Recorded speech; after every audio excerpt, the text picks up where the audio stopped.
Hello and welcome to phase 1, the milk prepper, and this is part 2. All right, so one of the first things that we're going to talk about for this is, oh my gosh, my hands are sweaty. I can't get the cap off. Okay, all right, so the first thing that we're going to focus on is things that you can change in your diet to help your breast milk supply. So fruits, smoothies,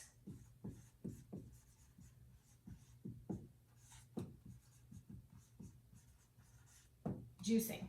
Okay, all right, so if you saw my free quick start guide, I do talk a lot about it in that video as well. I also have some recipes, so I will link that down below this video so you can just go directly to that page and then just bookmark it if you have any questions, because I have a lot of things on there as well. Okay, so fruits. I was kind of talking about this in part 1 with the video. So fruits, you want to make sure you're eating tons of fruits for that natural glucose in your breast milk. Okay, don't really focus too much on carbs, protein, anything like that. Definitely some vegetables, definitely some greens, and that's why I like smoothies and juicing for that. But fruits, don't be afraid of fruit. Fruit is very important. It's very healing for your cells, your body. It helps cleanse your breast milk. It helps cleanse your blood. Especially there's 3 fruits that I absolutely love. Basically any type of melons. So melons, okay? I know it's summertime, it's the end of August here right now. So watermelon is fantastic. My second one is honeydew or cantaloupe.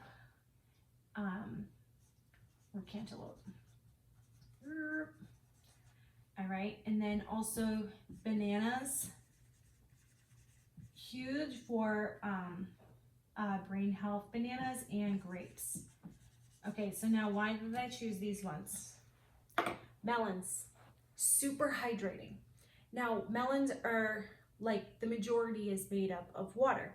So then if you're eating a bunch of melons, you're getting all that extra water content for hydration. And then on top of that, you're getting all the natural sugars from that fruit. Now don't worry, your body needs this. Your breast milk needs this. Your baby will need this. He will need that natural sugar, because if you do have a baby on a blood sugar protocol, that's what we're going to be checking, is their blood sugar. And if your breast milk is loaded with all these natural sugars, your baby is going to benefit. Your body will benefit as well. So fruits, definitely important. Watermelon is my absolute favorite. If you're not a big fan of eating a bunch of fruit, definitely juicing it is super easy. One of my favorite recipes with watermelon is just juicing it, especially if you get one of those gross watermelons where it kind of just tastes off, but you don't want to waste the whole watermelon. Throw it through a juicer or a blender and then squeeze it out and mix it with some lime.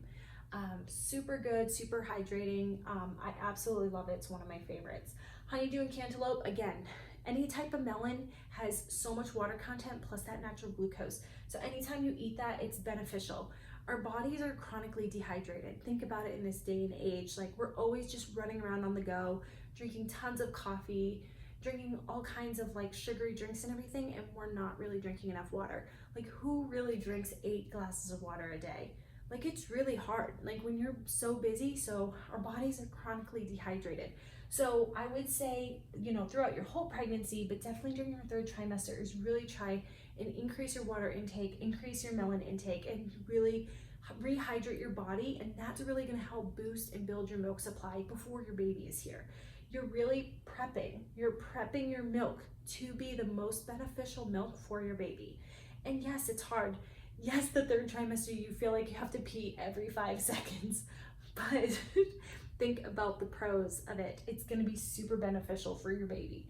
All right, bananas, super great for brain health and brain glucose. So that's why I definitely always have a bunch of bananas.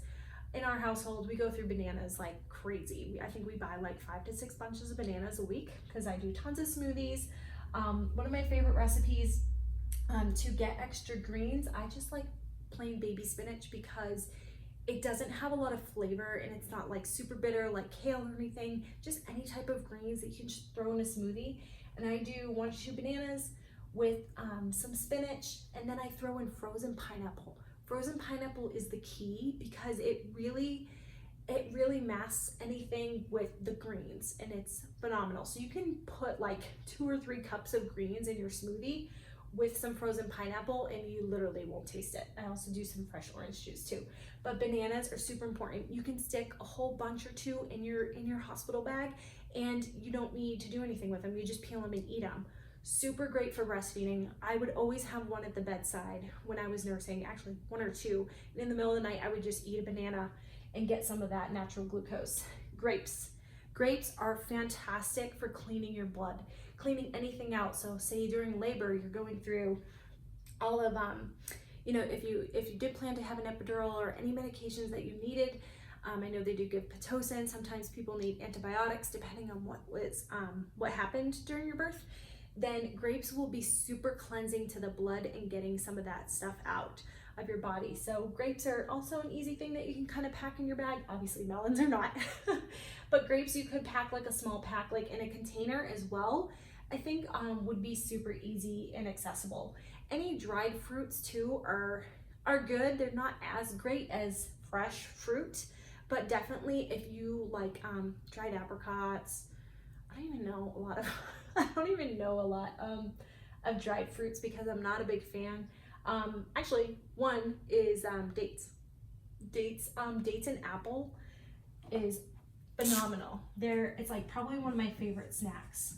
And I never liked dates before, but like if you start eating a lot more fruit, it starts to taste really sweet. And the dates and the apple, and we just cut them up and mix them together, is fantastic snack for your sugars and just your body and cleansing and everything. So if you're juicing, so you can eat all these fruits, you can do some of these things with smoothies. Smoothies are really good. Now I don't recommend with smoothies doing a lot of dairy with it though.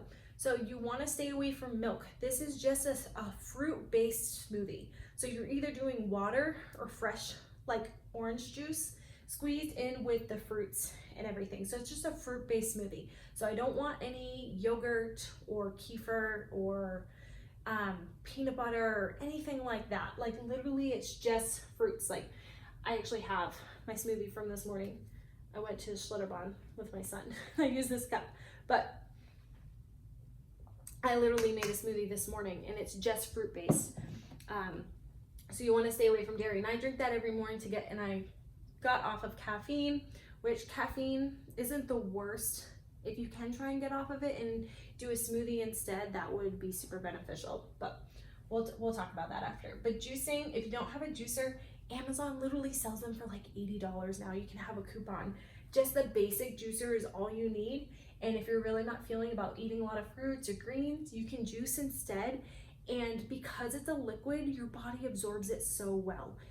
It really like soaks all that in and it helps to cleanse your cells and rehydrate and reheal everything with the power of the fruits and the vegetables and everything that you're eating. So I at least try to juice at least once or twice a week. I used to be better, but things have been a little busy. But if you can try and get that out, get that in at least 1 or 2 times a week, that would be super beneficial to not only your body and your pregnancy, but also your baby and your breast milk. Okay, so that's it for that, fruits and juices and everything.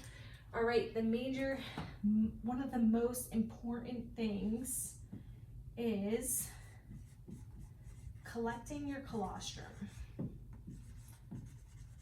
Okay, so, all right, and then you're gonna start at 36 weeks. 36 weeks, 1 to 2 times a day. Freeze. Freeze. Okay. All right. So again, if you have seen my free quick start guide, I talk about this a lot. So this is super, super important. I could probably do a whole video on this itself, but I already did that in the thing. So again, check the link below and it's in there. But collecting your colostrum. Now everybody's body, you start making colostrum around 18 to 20 weeks of pregnancy. Not saying to take it out then because that's way too early, but starting around 36 weeks, why I recommend 36 weeks is because 35 weeks is still like a preterm infant and nobody wants to go into preterm delivery and have a NICU infant. But 36 weeks is kind of that perfect time where the baby is old enough and almost full term. I did this myself, and I hand expressed with my last 2 children, and I didn't deliver until 41 weeks and 42 and 3. So hand expressing or pumping starting at 36 weeks is not going to induce labor. Obviously, do talk with your medical professional if you have any history of preterm labor. Obviously, that it can be more concerning, so you can wait a few more weeks, but this will be super beneficial because you can collect your colostrum and have it ready for your baby. This is so important because especially if you have a NICU baby, if you have a baby on blood sugars, if you have a baby that is jaundice, anytime you're going to need to supplement, you'll be able to supplement using your own colostrum that you collected before your baby was born, which is perfect. So if you do it at starting at 36 weeks, 1 to 2 times a day, and then you freeze that all in these little syringes, it's perfect. Like it's so easy, and this way how do I explain? This way, like it gives you that sense of relief that you have some of your own milk that you can give to your baby if they need it. Like it's a huge weight off your shoulders. Like say breastfeeding isn't going well right after birth, like baby has a major tongue tie or lip tie, or they're super jaundiced right away and they need to go to NICU. Any kind of circumstance takes the pressure off. You have your own colostrum that came from you for your baby, and you can give that so you can maintain that exclusively breastfeeding journey until your transitional mature milk comes in. So 1 to 2 times a day. And in the link down below, I do explain a lot how to hand express because it's a little different. The major thing you want to do is you want to compress back like a C, compress and hold, and then release. The hold is really important because that colostrum is very thick. So watch that video below. Then you're going to freeze it. So you're going to just write the date and the time on little labels, and then you're going to freeze it in these little syringes. I usually do like these small syringes. Also in that link below, I have like my Amazon favorites list and all the supplies that you need to collect your colostrum. Is super simple, and they're just these small little 1 cc, 1 milliliter syringes, because each time you hand express, it's not going to be a lot of colostrum, but if you continue that every day or twice a day for a couple of weeks, you're going to end up with a phenomenal amount of milk. And again, some moms can get a lot before delivery, some don't. So that's why it's also important to have that backup and ask if they have a donor milk program. But this is the main thing that you can do, and you can start collecting your colostrum. I recommend hand expression versus pumping. Now here's why. Pumping, your nipples aren't used to breastfeeding yet, and you still have you don't have this release of a hormone after birth yet, which desensitizes your nipples kind of a little bit. I don't know how to explain it because I had the same kind of thing with my daughters. I tried pumping because they say that to induce labor and whatever, and just tried pumping before, and I tried to do that to get my colostrum, and it hurt. Like I was literally, and I've nursed 3 kids, and I was literally on the lowest setting on my pump, like the soft, and it was like cringy. Like I was curling my toes, and I was like, oh, I don't think I can do this, and I just couldn't do it. But then I can hand express no problem. And the other thing with pumping is just pulling from the front. Like it's just stimulating. So sometimes I use that and I help moms because a pump just stimulates, but it doesn't necessarily pull out the colostrum. Now your hands can do a lot more. They can massage all the way back, they can pull it, and you can really kind of hand express it out. The pump's only going to pull from the front. I did talk with a mom the other day, and she was leaking during her pregnancy. So she did start pumping, and she saved tons of colostrum before. So if that's you, fantastic. If that's not you, that's okay too. So don't worry. Everybody is so different. Each pregnancy is so different. As long as you can start doing it at 36 weeks and see how much we can kind of get for your baby ahead of time, that's going to be beneficial. Any little bit that you can get is going to be super awesome. So just focus on hand expressing and not really pumping. If you do want to try pumping and kind of feel out your pump and play with it a little bit, I encourage you to do that. That's great. But if you feel like it is a little painful, breastfeeding is not going to be like that, because after you birth your baby, there's like these hormone releases and your body's like ready for breastfeeding, and it feels different. I don't know how to explain it, but just trust me on that one. Okay, and then the last thing, I'm gonna erase this real quick. Last thing we're going to talk about, which is very, very important before you have your baby, here is your breastfeeding plan. Okay, breastfeeding plan. So what do I mean by this? So you know how everybody has a birth plan? This is a breastfeeding plan. So this is very important in the milk prepper phase because you want to set a plan so you can be successful. You know that quote, like, plan to fail, fail to plan, whatever, something like that. Basically, it's the same thing.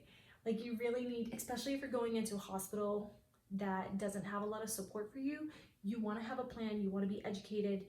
This is going to help build your confidence, release your stress, because you have a step-by-step plan that you can follow that will help guide you to success and help you enjoy your baby, enjoy breastfeeding. Okay, so breastfeeding plan. Okay, so I'm going to, I've created these plans. So down below, just kind of look at each one and feel like, look at each one and see what one resonates with you. Obviously, if you know you're going to have a baby on blood sugars, you're going to pick that plan, or GDM. If you know you're going to have a NICU baby, print that one out just in case. If you don't plan on having a NICU baby, print that one out just in case, so then you have it on hand. Put that right in your hospital bag, and you can pull it out so you can follow step by step and know exactly what to do.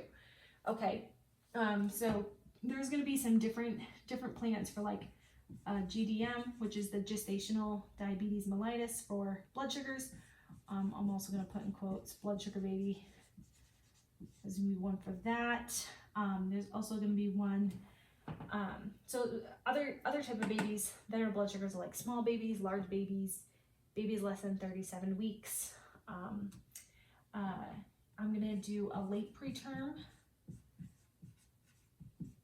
Now, what do I mean by late preterm? Late preterm is any baby less than 38 weeks. Okay, now some people might be like, wait, 37 weeks is considered full term. Technically, you'll see the definition of late pretermer as so many different definitions, but through my 7 years experience working on postpartum, I can tell you that these babies that are less than 38 weeks really, really can benefit from being more proactive in your breastfeeding journey. And and granted, you might be the rare person that your baby is not, but it's better to prepare and know the things that you need to do. And then if it works out great, then it works out great. All right. Another thing, I'm going to do a NICU plan. What else? I think there was one more. I'm also going to be talking to you about different breastfeeding positions. I'm going to put BF for breastfeeding. Breastfeeding positions based off your breast size and shape. Size and shape. So that's very important too, because I've been seeing a lot of moms lately using positions that aren't super beneficial for really getting that deep latch. And definitely these plans are going to be talking about what is a deep latch, what to look for, what little tricks and things that you can do. Okay. Also in the breastfeeding plan, we're also going to be talking about what your goals are. And we're going to talk about that in the next video as well, talking with your nurse before, making sure you know who your nurse is that's delivering your baby and that they know your goals and what you want to do after birth to have that first breastfeeding experience and everything. So these are going to be a couple different plans. So I will link those down below as well. And basically just kind of look at all of them. And then if you want to take kind of like little bits from each one and create your own personalized, unique breastfeeding plan, that is fantastic too. So that is, I really encourage that, just kind of looking at everything and seeing how things are a little different, a little bit the same, and then going from there. But the NICU one is definitely a lot different. These two might be pretty similar, depending on when you need to take more initiation. And then definitely, depending on your breast size and shape, there's some positions that I definitely recommend that can be more beneficial for deeper latch and things like that. And then also, oh, you know what? Tongue and lip tie plan. Tongue and lip tie. Man, tongue and lip ties. That one is a big one too. So we're going to be talking about those. I will have those below. And I think that's it. So that's the end of phase 1, the milk prepper phase. There's a lot to do. Definitely a lot to do to prepare. So definitely start in the beginning of the 3rd trimester doing all these things, kind of checking everything off. I'll put a checklist below down too for this whole phase, and you can start checking things off of what you've done. If you've purchased your breast pump, have you watched the flange size fitting video? Have you done that? Have you packed your hospital bag? Did you get your boppy? Do you have your breastfeeding plan printed out in your bag? You know, so I will create that as well, and that will be down below. All right, I hope you have a good day, and check out the next video.